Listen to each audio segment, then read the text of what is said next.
kahit anong klaseng buhay meron ako ngayon, balang araw, magbabago lahat din ng yun.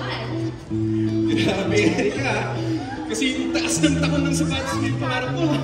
Oo, makinig ka kasi sa akin. Pangarap mo kasi makapag-aral. Tapos, matutong gumawa ng sapatos. Siyempre, ako ang model. Oh, bagay, di ba? Bagay na bagay. Ikaw, ano bang pangarap mo? Ikaw. Erika, hindi ko alam yun eh. Wala namang nagulong pangarap sa akin eh. I know it's right. Walang S yun, Erika. Yes. Oo. Eddie, I know right. Wala kang S yun? Eddie, I know right. Kailangan mo, wala namang wala talagang question. Ano ko naman talaga?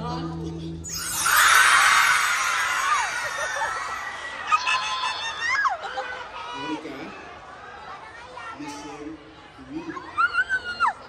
I know right. Nose to nose. Walang S. Okay? Yes.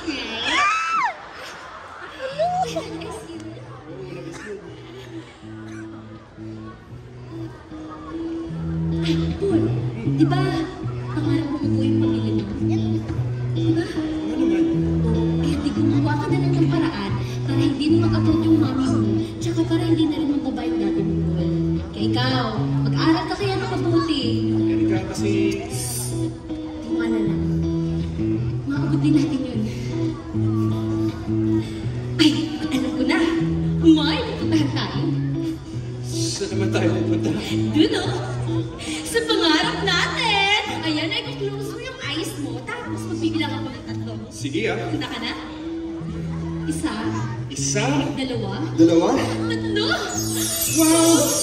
Paul! Ang ganda! Ang ganda, Paul! Pangarap mo ah. Abot kamay, ang bukas sa atin ay naghihintay. Tanging naan sa atin ang may kapal. Abot kamay, ang liwanag, tangan sa pagnakbay. Ay, abot kamay. Oh, ganito kasi yung pakinggan mo ko, ha? Sige, Erika.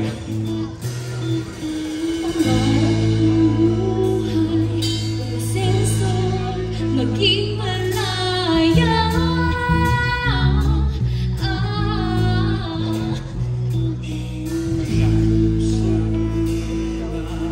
Kasama ang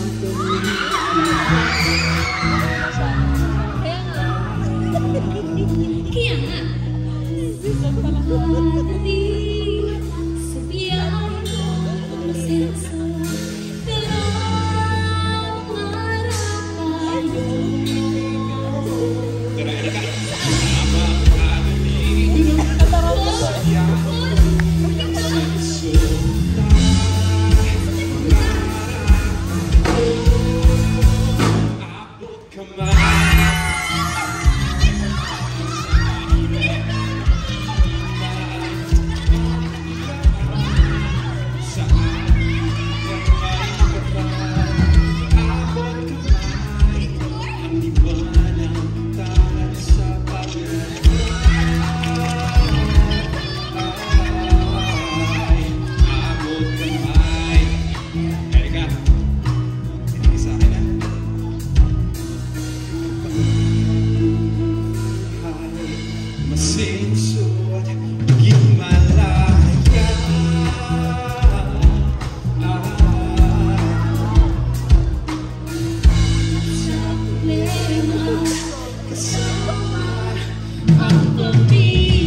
Come